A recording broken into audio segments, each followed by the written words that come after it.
तो श्री को कहते हैं जिनका बढ़िया नवी बढ़िया। तो चलिए आज हम लेके आ चुके हैं अपना एसएचएम का एक नया लेक्चर जिसमें हम करेंगे आज SHM and different expression for different bodies and type it's time period. तो बहुत ही मज़ेदार लेक्चर होने वाला है। इसमें एक आध न्यूमेरिकल कर लेंगे। अरे सर अभी तो कल को न्यूमेरिकल करके आए हैं, आज फिजिक्स न्यूमेरिकल क्या कर सकते हो, फिजिक्स न्यूमेरिकल के बेस पे ही चल रही है जहाँ फिजिक्स है। बिन न्यूमेरिकल तो ऐसे कोई कॉम्बिनेशन बना ही नहीं सकते ना। तो चलिए बिना टाइम वेस्ट करे शुरू करते हैं आज का लेक्चर। पहले हम डेरिवेशन करेंगे, फिर एक दो न्यूमेरिकल देख लेंगे और कल फिर से न्यूमेरिकल का पार्ट प्लस न्यू कंसेप्ट करेंगे। अब वहाँ जा बड़ा लेक्चर रहेंगे या 3 लेक्चर मैक्सिमम और आ जाएंगे इस चैप्टर में, फिर वहाँ पूरा चैप्टर ही कर। तो चलिए बिना टाइम वेस्ट करे शुरू करें। मेरा नाम है राहुल, मैं हूँ आपका पीसी मेंटर और आज अभी हम कर रहे हैं एसएचएम। देखो नॉर्मल एसएचएम क्या, कोई बॉडी ठीक है, यहाँ पे कोई पार्टिकल मीन पोजीशन पे, यहाँ पे इसको मैंने कोई फोर्स लगाई, यहाँ से मैंने इसको कोई फोर्स दी, ये आगे गया और गया कहाँ तक, एक्सट्रीम पोजीशन तक गया। फिर यहाँ से रुका नहीं वापस आने से, मतलब क्या हुआ, एक पार्टिकल उसको फोर्स आगे यहाँ पे, अब यहाँ आके ये रुका नहीं, पीछे आया, पीछे आ गया, पीछे पर पीछे जाके ये अपनी उस पोजीशन में भी नहीं रुका जहाँ से चला रहा, मतलब मीन पे भी नहीं रुका, फिर से पीछे गया और एक्सट्रीम तक वापस पहुंच गया अपनी, ठीक है। फिर ऐसे ये जुम जुम जुम जुम जुम जुम ऐसे चलता रहा, ठीक। ये था एसएचएम तुम्हारा इन सिंपल वे। पर यहाँ पे हुआ क्या, असल में मैंने मीन पोजीशन से फोर्स लगाई और एक्सट्रीम पे ले गया। अब एक्सट्रीम से मीन तक लेके आने वाली फोर्स पता है क्या होती है, उसको बोलते हो तुम रीस्टोरिंग फोर्स। इसका सिंपल एग्जांपल लेते तो स्प्रिंग वाला एग्जांपल याद करो। ये तुम्हारा स्प्रिंग था, इसको मैंने आगे खींचा, आगे तक खींच लिया ऐसे हल्का। अब इसको पीछे को लेके आते ना, आगे लगाने के लिए फोर्स लगाई, पीछे लगाने के लिए एफ रीस्टोरिंग होती थी, जिसकी वैल्यू आती है एफ इक्वल माइनस के एक्स। यही सेम यहाँ पे हुआ, ठीक है। सिंपल एग्जांपल है यार, कोई ज़्यादा टफ नहीं है, वो भी ऐसे एग्जीक्यूट कर रहा है, मैं देख दूँगा। अब हुआ क्या, इसमें एक तो फोर्स लगी है इस पर रीस्टोरिंग, उसकी वैल्यू क्या आएगी, माइनस का के वाई की फॉर्म में चलते हुए, क्यों अपने आप को यहाँ पे टाइम करने जा रहे हो, ठीक है। और अब तुमने एक और फॉर्मूला पढ़ा होगा, F is equal M P, पढ़ा है कि नहीं पढ़ा? हाँ जी सर बिल्कुल पढ़ा है। दोनों सेम है अपने आप में, देखो एफ और एफ दोनों फोर्सेस सेम है, तो इक्वेट कर लो क्या आएगा, ए की वैल्यू डाल दो, एम ए की वैल्यू ओमेगा स्क्वायर वाई, यही होती है। हाँ जी सर। अब यहाँ पे एक चीज दिखाना चाहूंगा तुम्हें मैं, वाई चलो इसको दिखाता हूँ, के वाई इज इक्वल, इसको इक्वेशन नंबर 1 बोलो, इसको इक्वेशन नंबर 2 बोलो, K Y is equal M omega square Y, ऐसे होगा फ्रॉम इक्वेशन 1 एंड 2 बोलो। हाँ कि ना, बिल्कुल हाँ, दोनों एफ है तो दोनों सेम है, दोनों फोर्स है और एक ही जगह लग रही है, तो सही नहीं होगी। वाई से वाई काट दो, के की वैल्यू क्या आ गई, एम ओमेगा स्क्वायर। अब ओमेगा को यहाँ रखो, ओमेगा स्क्वायर को यहाँ रखो, ये क्या बनेगा, के बाई एम। ओमेगा की वैल्यू क्या आएगी, स्क्वायर रूट ऑफ के बाई एम, यही आएगी। अब ओमेगा की क्या वैल्यू होती है, 2 पाई बाई 2, ये किसके इक्वल आ गया, के बाई एम। अब टाइम को यहाँ रखो, इस इक्वेशन को उल्टा रखो, टाइम की वैल्यू क्या आएगी भाई, 2 pi square root of M by T. That's the expression we need for a time period of a simple SHM। अब तुम्हारी इन जनरल लैंग्वेज में लिखना चाहो तो आएगा T इक्वल 2 पाई। अब तुम M को पता क्या बोलते हो, M के बोलते हैं इनर्शिया फैक्टर। इनर्शिया फैक्टर की बोलते हैं, ये इनर्शिया क्रिएट करता है बेसिकली यार। मास जमा इनर्शिया का फैक्टर होता है, जितना ज्यादा मास उतना ज्यादा इनर्शिया बढ़ता है, ऐसा समझ। K क्या होता है, ये होता है स्प्रिंग कांस्टेंट बोल रहा हूँ, sorry my fault, spring factor होते हैं, स्प्रिंग फैक्टर ये। That's the expression you require for the time period। आगे वाले आने वाले क्वेश्चन में, आगे वाली डेरिवेशन में यही चीजें यूज करेंगे, ना कि ये formula, this formula will be used, ठीक है।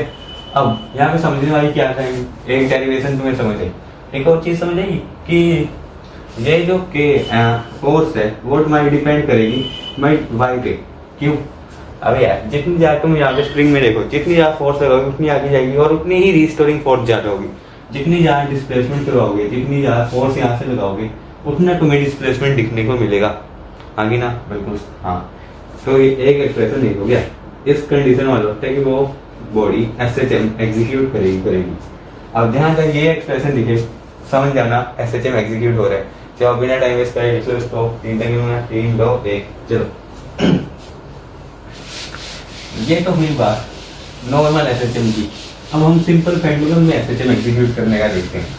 सुना तो बहुत है कि नॉर्मल सिंपल पेंडुलम भी एग्जीक्यूट करते हैं एसएचएम, क्या सच है वो?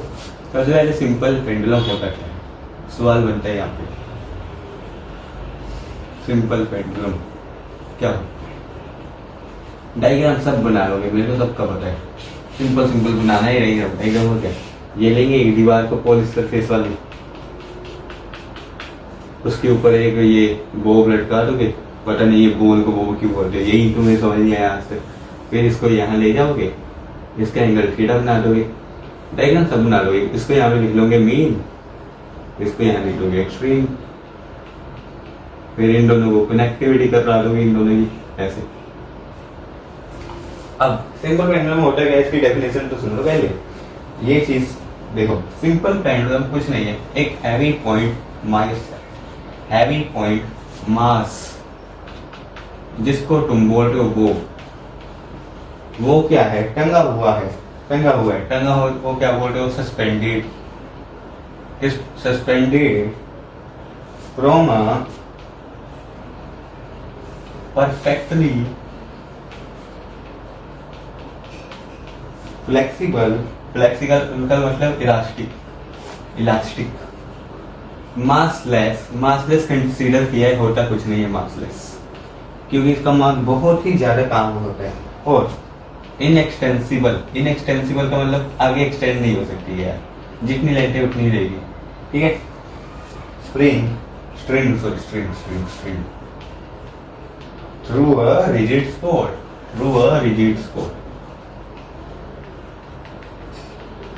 रिजिड स्पॉट का क्या मतलब हुआ? ये दीवार जैसे होगी, रिजिड है वो। ये होते हैं सिंपल पेंडुलम। अब इसमें एसएचएम देख रहे हो, कैसे देखोगे दिखाते हैं। यहाँ जाओ देखो, वो को मैंने यहाँ से फोर्स लगाई, ये यहाँ से यहाँ डिस्प्लेस कर गया। अब इसके ऊपर एक टेंशन फोर्स लगी होगी, सबको पता है ना? हाँ जी सर, बिल्कुल लगी होगी टेंशन फोर्स इस पे। हमारे पे भी ये टेंशन, हमारे कौन हटेगा? कोई नहीं हट सकता है। और नीचे एक फोर्स लगती है, तुम्हें पता है वो ग्रेविटी लगाएगी, क्या लगाएगी? mg। सबको क्लियर है इतना? सबको पता है या नहीं पता? बोलो ए भैया, बोलो mg लगेगी या नहीं लगेगी? टेंशन कहाँ को लगेगी? यहाँ लगेगी भैया टेंशन। अब ये एंगल क्या होगा? ये एंगल भी तुम्हारा थीटा होगा। अब तुम्हें क्या करने हैं? दो कंपोनेंट बनाने हैं। किस चीज में बनाओगे? mg के 2 कंपोनेंट बना लो। एक तो तुम्हारा बनेगा इस साइड को, इस साइड को, और तुम्हारा एक बन रहा है इस साइड को। ये देखो, ऐसा का कोई डायग्राम बन रहा है तुम्हारा। ये तुम्हारा mg, ये तुम्हारा थीटा। जिस साइड थीटा लाइन उसको mg cos थीटा, एक्सट्रीम को मिटा दिया जाए, इसमें लिख दिया जाए mg cos थीटा। और जो इस साइड को लग रहा हो उसको mg sin थीटा। ये वाला हो गया mg sin थीटा। अब ध्यान से देखो इस डायग्राम को, इस बोब को पीछे लाने वाली फोर्स कौन सी है? वो है mg sin theta. mg sin theta तो पीछे ला दिया, मतलब F रिस्टोरिंग जो है उसका काम करती है mg sin थीटा। इतने सबको बात क्लियर है यार? mg पीछे लेके आ रही है, पीछे लेके आएगी मीन पे, तो वही होगी ना तुम्हारी रिस्टोरिंग फोर्स, है कि ना? हाँ जी सर बिल्कुल। अब ये थीटा है, बहुत छोटा होता है, थीटा इज वेरी स्मॉल। तो हम साइन थीटा को अप्रोक्सीमेट में मैंने सिखाया है, तुम अप्रोक्सीमेट थीटा लिख सकते हो। हाँ जी सर बिल्कुल लिख सकते हैं। अब एक और बात, तुम्हें ये पता है क्या? L is equal R theta होता है, length of R equal radius into angle. तो थीटा की वैल्यू क्या आएगी? L by R. पर यहाँ पे L क्या है? यहीं पे तुम फंसे। L है तुम्हारी ये वाली लेंथ, ठीक है? ठीक है भैया? ए भैया सुना है? सुन मत। ओ सॉरी, ये नहीं है, ये तुम्हारा रेडियस है। कैसे? ये पूरा घूमोगे, ये तुम्हारा रेडियस बनेगा, तुम्हारी लेंथ है ये, इसको तुम अभी के लिए y बोल दो, ठीक है? तो तुम्हारी ये क्या आ गई? Theta equal L by R क्या आ गया? Theta is equal y by L। इस एक्सप्रेशन में रखा मैंने, अगर F is equal mg by L y। अब देखा जाए लेंथ कांस्टेंट, हाँ जी sir constant, gravity constant constant, M constant बिल्कुल कांस्टेंट, तो एफ किस पे डिपेंड हो गया अल्टीमेटली, वाई पे। हेंस ये एसएचएम का केस है, स्टार्टिंग में ही बोल दिया। अब इसका टाइम पीरियड निकालना है तुम्हें यार। टाइम पीरियड क्या होता है, T equal 2 pi inertia factor mass over divide by के। अब इन दोनों एक इक्वेशन तुम्हें ये बताया था इक्वल के एक्स, दोनों को इक्वेट करो, के वाई निकलेगा। दोनों को देखो, वाई वाली को वाई वाई से, के को के का एक्सप्रेशन ये था, क्या बोला सर कुछ समझ नहीं आया। एक इक्वेशन में ये था M G Y by L, एक इक्वेशन में ये है के F equal K Y, Y से वाई गया, के किसके बराबर आया एम जी एल के, तो के इज इक्वल एम जी बटे L, M G by L. इसमें डाल दो, टाइम वाले एक्सप्रेशन में डाल दो, you will get your answer. ये नोट कर लेना पीछे, ठीक है। टाइम इक्वल 2 पाई इंटू में square root of M by M G by L, M से एन कटा, एल गया ऊपर, टाइम आया 2 pi into square root of L by G, which is their required expression for the time period. यही same चीज तुमने पहले chapter में अपने यूनिट डायमेंशन वाले में कवर की होगी, यही वाला एक्सप्रेशन तुमने डिराइव किया होगा, पर अब असली डेरिवेशन आई है, वो डायमेंशन था, ये जेन्युइन है। समझ आई कैसे किया? हाँ जी सर बिल्कुल आई, इजी था ना? हाँ जी सर। चले आगे, चलो नोट कर लो इसको। 3.1 सिंपल पेंडुलम सिंपल था। अब आएगा सेकंड पेंडुलम। सर ये कौन सा सेकंड? सेकंड पेंडुलम सुनो ध्यान से, बहुत इजी है, इंपॉर्टेंट उठने ही चलते हैं।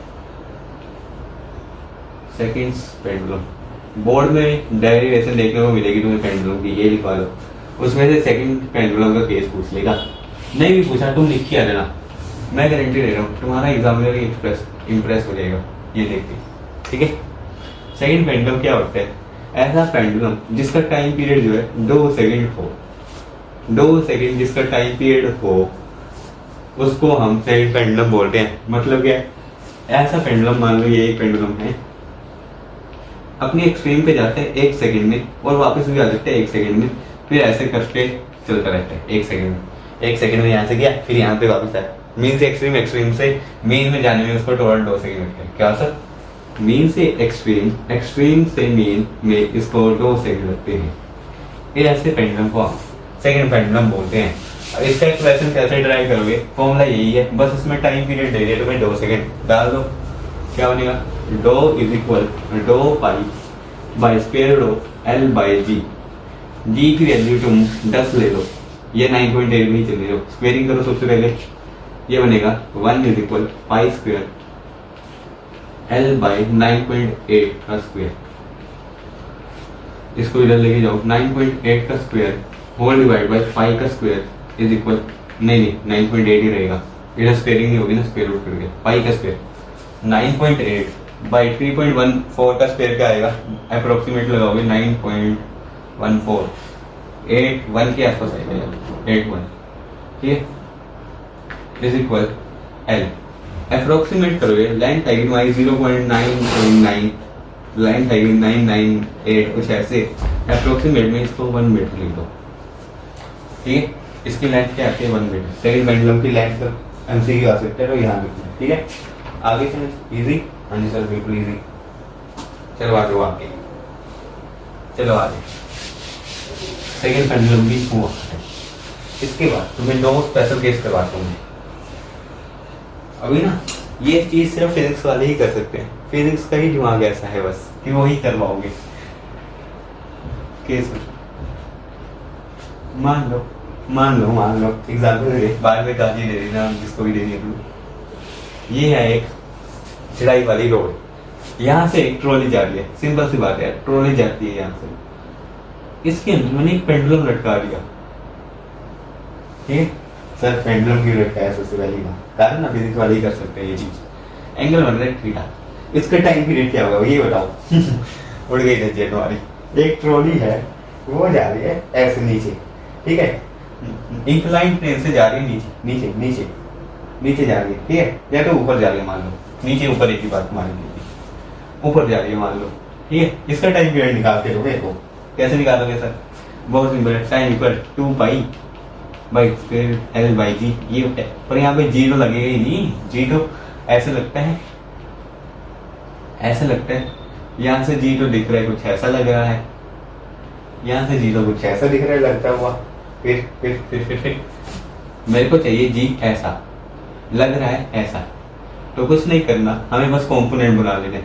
जी के 2 कंपोनेंट तोड़ लो, ये बन रहा है तुम्हारा थीटा, ये बनेगा तुम्हारा जी कोस थीटा, और ये बनेगा तुम्हारा जी साइन थीटा। जी साइन थीटा हमेशा पीछे को लेके जाते हैं, इसलिए यहाँ पे लिखा जी साइन थीटा तुम्हारी रिस्टोरिंग फोर्स है, जितना याद है अभी तक तुम्हें। और जी कोस थीटा क्या है? ये ग्रेविटी के लिए यूज होता है, और इसलिए इसका टाइम पीरियड क्या आता है? 2 pi by square root of L by G cos theta. आगे कुछ ऐसा सवाल आ जाए, कंफ्यूज मत हो जाना, ठीक है। एक और केस लेते हैं तुम्हारे लिए। अब एक सीधी सड़क, एक ट्रॉली के अंदर एक और पेंडुलम सर कितने पेंडुलम हैं, दिमाग खराब हो गया हमारा। तो पेंडुलम सही, जितना इस चैप्टर को पसंद करते हैं हम उतना ही ना पसंद करने लगते हैं। मान लो ये एक्सेलरेट कर रहा है इस पोजीशन में, ग्रेविटी लग रही है नीचे को। अब इसका नॉर्मल हो ना, जो तुम्हारा आता है वो आता है 2 pi by length by acceleration. Acceleration ये होता है। अब यहाँ पे डबल एक्सेलरेशन देखी जाएगी, एक तो आगे के लिए एक नीचे के लिए। कौन सी लोगे, ए वाली या जी वाली? कौन सी लोगे? तुम्हारा हर किसी का कहना होगा सर जी वाली ले लेते हैं, कोई कहेगा ए वाली ले लेते हैं, मैं कहूँगा दोनों ले लो। दोनों ले लो ना, अरे दोनों ले सकते हो। कैसे सर, कैसे? इसका रिजल्टेंट निकाल लो, क्या है जी डैश लिख लो। जी डैश की वैल्यू कैसे निकाल लोगे? ए स्क्वायर प्लस बी स्क्वायर का स्क्वायर रूट।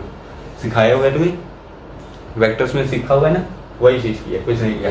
क्या आ गया? टाइम पीरियड के equal 2 pi square root of L by square root of A square plus B square, direct formula. Acceleration given होगी जी वी को तुम्हें पता ही होगा, एल पता है, कर लोगे 2 पाई ये होगा। अगर यही सेकंड पेंडुलम होता और तुम्हें एक्सेलरेशन निकालने के लिए बोल दिया जाता, कैसे निकालते? तुम्हें पता है सेकंड पेंडुलम की लाइन आएगी हमेशा 1 मिनट। ये तुम्हें पता है 2 equal 2 pi 1 by A square, पता नहीं जी 9.8। अब इसको सोल्व करके एक वैल्यू निकाल दोगे। कुछ ऐसे सवाल तुम्हें जेईई में देखने को मिल जाएंगे, बोर्ड में भी, तुम्हारे इलाके में भी देखने को मिल जाते हैं ऐसे सवाल कभी कभी। मेरा काम है करवाने का, मैं करवा देता हूँ। आ गई समझ? चले आ गई। चलो सर ये कैसा करती है तो चैप्टर में कुछ नहीं समझ आया इसमें। न्यूमेरिकल भी ऐसे, कंसेप्ट भी ऐसे, क्या करें इसका? कुछ नहीं कर सकते ये इसका। अब तुम्हें देखना है oscillation of liquid in YouTube. हम तो सर यूट्यूब में ही है, ये वाली यूट्यूब नहीं, ऐसी सी एक यू शेप की कोई ट्यूब है इस वक्त हमारे पास, बना देते हैं। कोई ट्यूब है यू शेप में, तुम यूट्यूब सीख रहे हो। अभी मेरा चैनल छोड़ के जाते थे, देखो देखो देखो कैसे लोग हैं भैया। यूट्यूब मैंने बोला liquid in oscillation liquid in YouTube, तुम लिखने भी लग गए कई बच्चे, वाह जी वाह। Oscillation of liquid in YouTube, ये भी बोल मैंने इन वाइड लिख दो तो इन यूट्यूब मोस्ट इम्पोर्टेंट। तो इसमें पानी भरा हुआ इस लेवल पे मान लो, ठीक है, भरी रहते हैं, ठीक है। अब इसका एरिया जो है वो है तुम्हारा स्मॉल है। Area of cross section given to you is small a। Density भी दी हुई है rho, density is rho. Volume क्या होगी? हाइट भी दी हुई है तुम्हें इसकी, दी हुई है क्या? हाँ, हाइट भी दी हुई है तुम्हें इसकी, यहां से लगे यहाँ तक h। Height is h।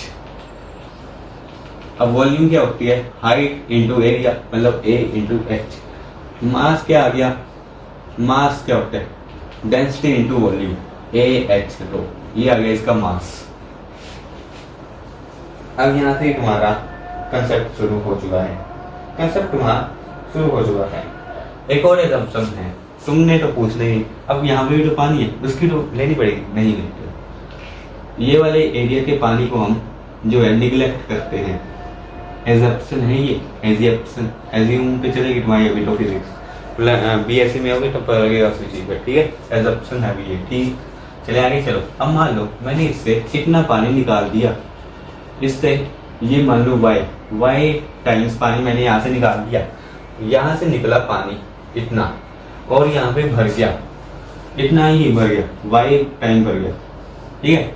अब ये देखो एक कंसेप्ट यहीं पे है तुम्हारा, ये टोटल कितना बनेगा, कितना ये भरा हुआ है इससे ज्यादा, डिफरेंस बताओ मेरे को, डिफरेंस इन 1 and 7। इसको अभी के लिए 1 बोल दो, इसको सही बोल दो, कितना डिफरेंस है दोनों में। तुम बोलो यहाँ से y खाली हुआ है, उसमें y भरा है तो y हो गया, और यहीं पे तुम गलत हो जाओगे। कैसे सर, y भरा है ठीक है, पर इसके पास अपना भी तो y है। ये देखो इतना खाली हुआ है पर इसमें इतना भरा भी भरा पहले से, y तो इतना ही है इस पे, और ऊपर और y बना, तो खाली टोटल कितना हो गया 2y, तो हेंस डिफरेंस क्या है 2y का आया। ये बात याद रखना, कंसेप्ट इसी में बसा हुआ है, सब चीज अब निकल जाएगी तुम्हारी। अब इसमें फोर्स कितनी लगेगी वो निकालते हैं, चलो तो यार वेट निकाल दो यार, इसका वेट निकाल लो। वेट मतलब मास क्या आएगा यार, इस वाली का आएगा, इसकी हाइट है h हाइट है भैया, छोड़ो वेट तुम अभी के लिए। तुम एक बार करो, इस लिक्विड से मैंने डिस्पोज किया और यहाँ पे भर गया, इसका डिफरेंस है 2y का।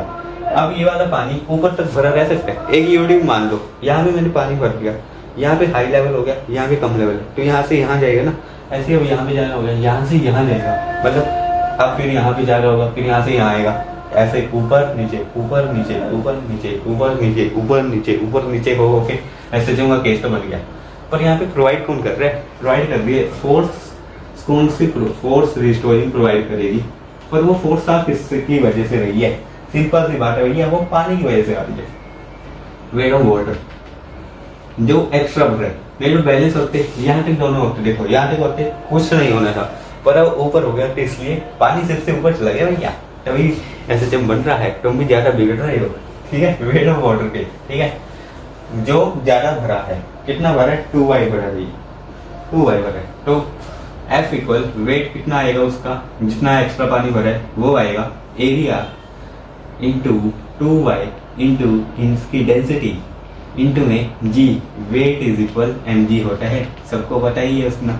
हाँ जी सर, इतनी नॉलेज तो हो ही गई है, इतनी नॉलेज तो हो ही गई है। तो फोर्स क्या आ गई तुम्हारी, a rho 2a rho g y, independently density fix, area fix, g fix, बचा गया y, f depend to y। SHM का केस है भैया, एसएचएम का केस है, मैंने पहले भी बता दिया तुम्हें डिटेल में, ठीक है, डेरिवेशन भी निकल गई है।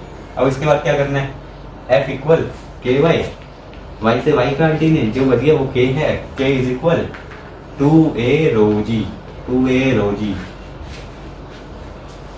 k की वैल्यू आ गई, तो अब तुम्हारा क्या रह गया भैया, time period, time is equal 2 by square root of mass by k, यही होती है इनर्शिया फैक्टर बाई k।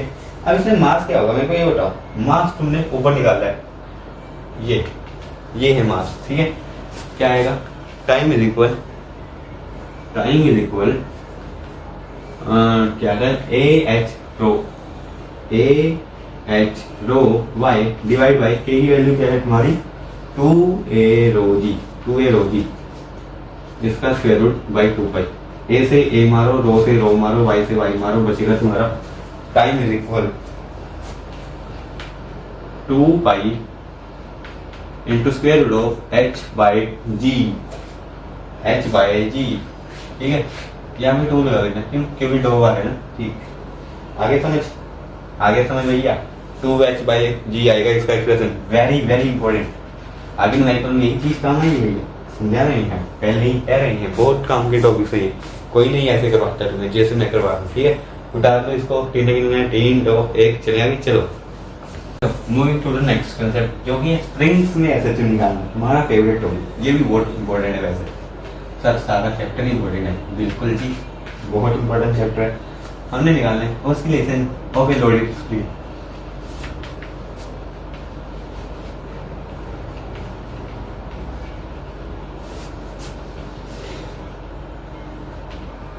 देखो कैसे निकालते हैं, सबसे पहला केस है हॉरिजॉन्टल का भैया, मान लो कि ये कोई स्प्रिंग है, इतना बड़ा स्प्रिंग, ठीक है, इसके साथ एक बॉडी लगी हुई है मास की, ठीक है। अब सबसे पहले बात ये तो तुम्हें आता है, अपने आप तुम डेरिवेट कर लोगे। मैंने इसको आगे खींचा, जितने आगे खींचूंगा और मान लो कि इतनी आगे ही चला गया, एक्स वाई में चला गया, चलो तुम्हारे कहने से वाई में चला गया आगे, छोड़ा इसको, पीछे आएगा मतलब माइनस वाई में जाएगा, माइनस वाई में जाएगा। किसकी वजह से आएगा? एफ रिस्टोरिंग की वजह से जाएगा। ठीक है, एफ रिस्टोरिंग क्या होगी उसकी? के वाई होगी, सिंपल सी बात है भैया, सबको आ रहा है। फिर इसका मतलब डायरेक्टली प्रोपोर्शनल टू वाई हो गया, तो ये ऐसे का केस हो गया, सिंपल सी बात है ये, तो इतना हमें पता है। तो इसका टाइम पीरियड क्या आ गया? सिंपल बात है, 2 pi square root of M by Y, M by K, ये हो गया इसका तो simple simple simple simple simple सा। ठीक है, अब सेकंड केस में तुम्हें दिक्कत आएगी। सेकंड केस कैसा होगा देखो, आ जाओ। अच्छा, एक और इसमें स्पेशल केस देखो। एक स्पेशल केस क्या होगा? मान लो यहाँ से इस बार ये बना हुआ था, ये मास एम अंदर कोई, मान लो यहाँ से एक खुला हो M1, यहाँ पे एक स्प्रिंग लोड हुआ हो, यहाँ पे भी एक मास का टुकड़ा लगाया है M2, दो मास है, यहाँ से भी खींच सकते हो, यहाँ से भी खींच सकते हो, दोनों तरफ से भी खींच सकते हो। तब उसका टाइम पीरियड कैसे निकालोगे? तब निकालोगे तुम रेड्यूस मास।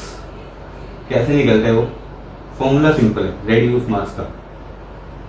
समझ आई ना कि मैं इसको ऐसे भी खींच सकता हूँ, ऐसे भी खींच सकता हूँ, और बीच में से दोनों से भी खींच सकता हूँ। दोनों खींचूंगा तो ऐसे कोलैप्स होगा, इधर से खींचूंगा तो ये इसमें आएगी, इससे भी खींचूंगा तो इधर आएगी। ठीक है, सिंपल सिंपल आएगा। क्या आएगा? M1 M2 whole divide by M1 plus M2, that's your reduce mass denoted by M dash. ठीक है, क्लियर है बेटा? हाँ जी सर, बिल्कुल क्लियर। अब एक और केस आ गया यार, सिंपल। अगर एक मास से ऑस्किलेट कर पाए, मान लो कुछ ऐसा केस,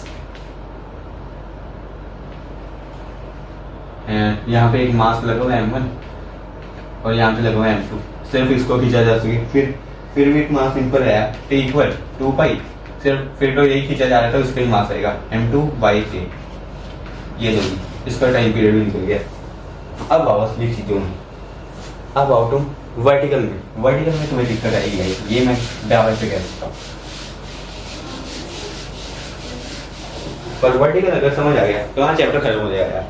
ये समझ आ गया ना, चैप्टर खत्म हो जाएगा। कॉम्बिनेशन ऑफ स्प्रिंग रह जाएगा, फिर डैम्प ऑस्किलेशन हो गया तो थोड़ा हाई लेवल, तो ऊपर से नहीं करूंगा, BSc है ना इसको। अगर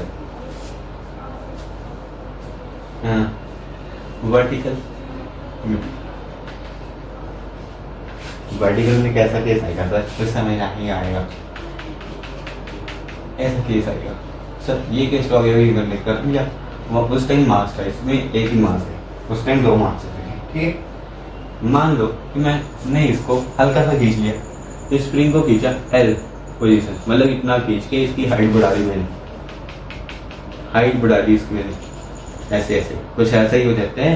मान लो मैंने इसको L टाइम्स डिस्प्लेस करवा दिया ऑफ मास M।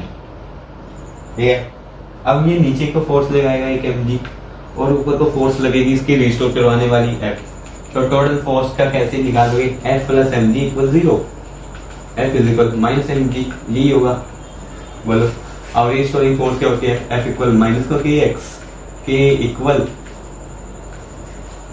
अपर पर। यहाँ पे एक बात आई है तुम्हारी, इसको इक्वेट करने जा रहे हो, जैसे इक्वेट करने तुम इसको जा रहे हो, क्या इसमें y है? इस इक्वेशन में y ही नहीं है, क्या कर लोगे सर? लेंथ तो है ना, लेंथ से ही सामने, वैसा नहीं चलेगा। इसमें रीस्टोरिंग जो होगी, रीस्टोरिंग होगी तुम्हारी F इज इक्वल माइनस का k है, L डिस्प्लेसमेंट उसके जो तुमने डिस्प्लेस किया, इतना ही डिस्प्लेस किया तो इतनी ही डिस्प्लेसमेंट आएगी। नहीं समझा? सॉलिड्स में सेम कंसेप्ट कवर किया हुआ, उसमें देखो तुम, तब जा तुम्हें चीजें समझ आएगी। इतना डिस्प्लेस किया, ये चीज है। अब इस और उस एक्सप्रेशन को देखो जरा, इस एक्सप्रेशन को और इस एक्सप्रेशन को एनालाइज करो, तुम्हें k की वैल्यू तब मिलेगी। k की वैल्यू आएगी mg/l। ठीक है, ये केस समझ आया कि नहीं आया? हाँ जी सर, बिल्कुल आया। अब मान लो इसकी इतनी हाइट परमानेंटली बढ़ गई, मैंने और y टाइम खींच दिया, इसको हल्का सा y और खींच दिया, तब तब तब तब तब क्या होगा?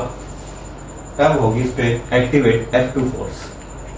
F2 की वैल्यू क्या होगी? वो डिपेंड करेगी माइनस का k into L plus Y. अब ये जो अपनी लाइन है वो भी ऊपर नीचे होगी, यही इलास्टिसिटी का कंसेप्ट है। देखो सॉलिड्स दिए आते तो सब निकल जाएगा तुमसे, ठीक है।